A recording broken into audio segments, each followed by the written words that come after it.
भगवान से प्रार्थना करता है, हे प्रभु आप तो समदर्शी हैं, आप तो सबको एक समान देखते हैं, आपका तो ये स्वभाव है। मेरे अवगुणों को देखेंगे तो मेरा कभी उद्धार नहीं होगा, क्योंकि अनंत अनंत जन्मों से अनंत पाप करता चला आ रहा हूँ। इसलिए मेरे अवगुणों को देखकर तो मेरा कभी उद्धार होगा नहीं। है प्रभु आप मेरे अवगुण को ध्यान न दें। जैसे कि एक लोहा पूजा में रखा जाता है, आरती के रूप में, सामग्री के रूप में लोहा का बना वस्तु पूजा में रखा जाता है। आजकल तुम उसको स्टील कह देते हो, लेकिन है तो वो लोहा ही। तो एक लोहा पूजा में रखा जाता है, और एक कसाई के घर होता है, जो कसाई सुबह से संध्या तक अपने उस यंत्र के द्वारा जीवों को काटता है, हत्यारा है। एक पुजारी है, पूजा करता है लोहे के द्वारा, और एक जो है कसाई हत्या करता है उस शस्त्र के द्वारा। लेकिन पारस को अगर छुला दिया जाए, पारस पत्थर से स्पर्श हो जाए उस लोहे का जो कसाई के घर में रखा है और उस लोहे का जो पूजा में रखा है, कोई भेद नहीं करता। पारस दोनों को समान स्वर्ण बना देता है। तो मेरे प्रभु आप मेरे पापों का, अवगुणों का ध्यान न करें, आप अपनी दया का, अपनी विरत का ख्याल करें। अगर आप नहीं करेंगे तो आपका विरत समदर्शी झूठा पड़ जाएगा, आपकी इज्जत चली जाएगी। समदर्शिता आपका उपाधि है। समदर्शी प्रभु नाम तिहारो, समदर्शी प्रभु नाम तिहारो, चाहो तो पार करो, चाहो तो पार करो, प्रभु मेरे अवगुण चित ना धरो, प्रभु मेरे अवगुण चित ना धरो। मैं तो केवल प्रार्थना कर सकता हूँ प्रभु आपसे, आपको आदेश तो नहीं दे सकता हूँ कि आप ऐसा करो। नहीं, मैं आपसे नियमित नम्र निवेदन करता हूँ, आप चाहो तो मेरा उद्धार कर सकते हो, आपकी मर्जी है, न चाहो तो न करो। 84 में भटकता रहा हूँ, भटकता रहूँगा, लेकिन आप तो समदर्शी हैं, दया करो प्रभु। एक लोहा पूजा में राखत, एक लोहा पूजा में राखत, एक घर कसाई परो, एक घर कसाई परो, एक घर कसाई परो, एक घर कसाई परो, सो दुविधा पारस नहीं देखत, सो दुविधा पारस नहीं देखत, कंचन करत खरो, कंचन करत खरो, प्रभु मेरे अवगुण चित ना धरो, प्रभु मेरे अवगुण चित ना धरो। तो एक जड़ पत्थर पारस दोनों को समान स्वर्ण बना देता है।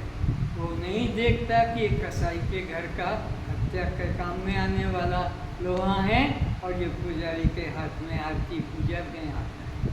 दोनों का भेद नहीं करके समान स्वर्ण, खोटा भी नहीं कि कुछ कम इसको स्वर्ण बनाया जाए और इसको पूजा वाले को ज़्यादा प्योर बनाया जाए, दोनों समान स्वर्ण हो जाते हैं।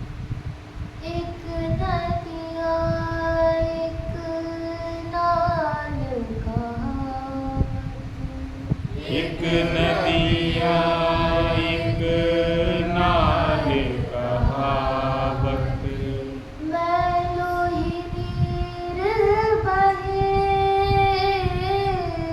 नैनों में नीर बहे, मैलो ही नीर बहे, नैनों ही नीर बहे, जब मिलके दो एक वरन भये, जब मिलके दो एक वरन भये, गंगा नाम परो,